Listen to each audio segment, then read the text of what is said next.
Hello students, welcome back. तो students, आज से अपन अध्याय 2 शुरू कर रहे हैं। ये सेकंड बुक का अध्याय 2 है, नियोजित विकास की राजनीति।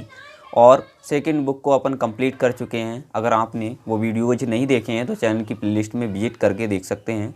देखते हैं फिर। आज़ादी के समय भारतीय अर्थव्यवस्था किस प्रकार की थी?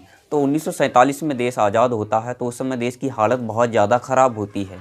तो उसी समय देश की जो अर्थव्यवस्था थी वो किस प्रकार की थी वो हमें बताना है, ठीक है। तो भारतीय अर्थव्यवस्था कृषि पर निर्भर थी। उस समय देश की जो पूरी अर्थव्यवस्था कृषि पर टिकी हुई थी, क्योंकि अधिकांश जनसंख्या गरीब थी। ना तो कारखानों का विकास था, बिजली, सड़क, बाजार आदि का अभाव था, ठीक है। यानी कि इन चीज़ों की भी कमी थी। उद्योगों का अल्प विकास था, अल्प मतलब बहुत कम विकास था।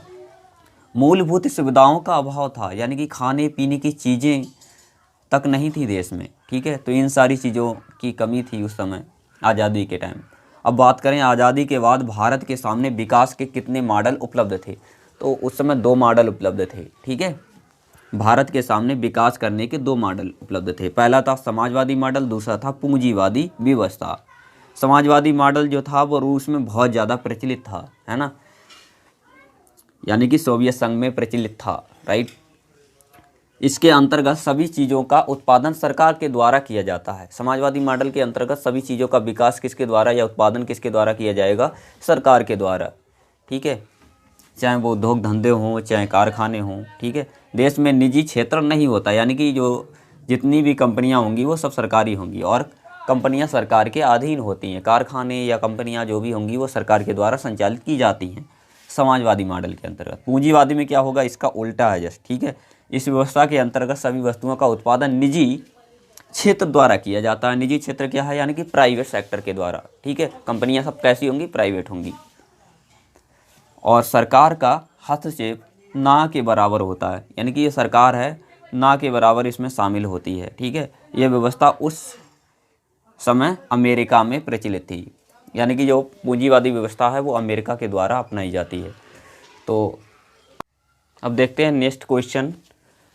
भारत के विकास के मुद्दे को लेकर 2 अलग अलग राय कौन सी थी? ठीक है।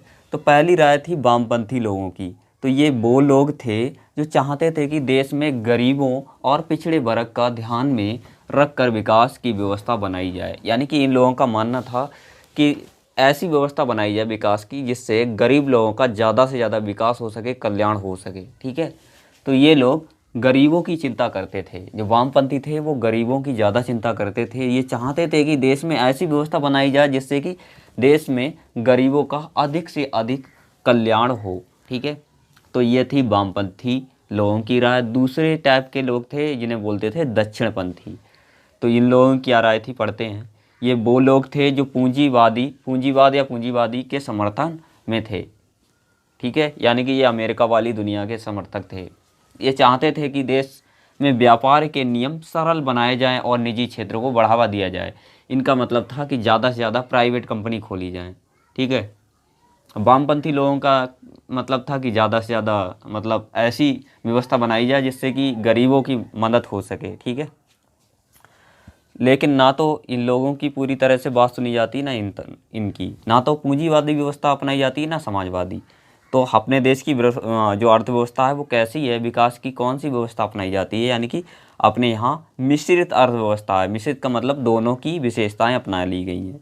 भारतीय अर्थव्यवस्था में कुछ विशेषताएं पूंजीवादी व्यवस्था से ली गई हैं और कुछ विशेषताएं समाजवादी व्यवस्था से ली गई हैं। इस तरह भारत में मिश्रित अर्थव्यवस्था है। तो क्वेश्चन बनता है कि भारत में किस प्रकार की अर्थव्यवस्था है? तो मिश्रित अर्थव्यवस्था है भारत की, ठीक है। इस प्रकार मिश्रित अर्थव्यवस्था का निर्माण हुआ। अब पढ़ लेते हैं, अगर क्वेश्चन अलग से आ जाता है कि मिश्रित अर्थव्यवस्था को समझाइए, ठीक है। तो लिखना है हमें, मिश्रित अर्थव्यवस्था में समाजवाद तथा पूंजीवाद दोनों की विशेषताओं को शामिल किया गया। अभी पीछे भी पढ़ चुके हैं अपन। इन दोनों व्यवस्थाओं को अपनाया गया है यहाँ पर, पूंजीवाद और समाजवाद की जो अच्छी विशेषताएं उन्हें शामिल कर लिया गया है, ठीक है। देश में छोटे उद्योगों का विकास निजी क्षेत्र में किया गया। देश में यानी कि छोटे मोटे कारखानों का विकास प्राइवेट कंपनियों के हाथ में सौंप दिया गया था, ठीक है। निजी क्षेत्र मतलब प्राइवेट सेक्टर में, क्योंकि उस समय देश गरीबी से गुजर रहा था तो लोगों के पास इतना पैसा नहीं था कि जो बड़े उद्योग कारखाने खोल सकें, ठीक है। तथा बड़े उद्योगों की जिम्मेदारी सरकार ने अपने कंधों पर ली, क्योंकि बड़े उद्योग उस समय लोग लगा ही नहीं पाते, क्योंकि देश आज़ाद हुआ था 1947 में, तो उस समय देश में गरीबी थी, है ना। तो आई होप आपको ये सारे क्वेश्चन क्लियर हो गए होंगे। उम्मीद करते हैं ये वीडियो आपको पसंद आया हो। पसंद आया तो लाइक करें और अपने सभी दोस्तों के साथ शेयर कर दें, और चैनल फर्स्ट टाइम विजिट कर रहे हैं तो सब्सक्राइब कर लें, साथ ही घंटे वाले आइकन को भी प्रेस कर दें, जिससे आने वाले हर वीडियो का नोटिफिकेशन आपको मिलता रहे बिल्कुल टाइम पर।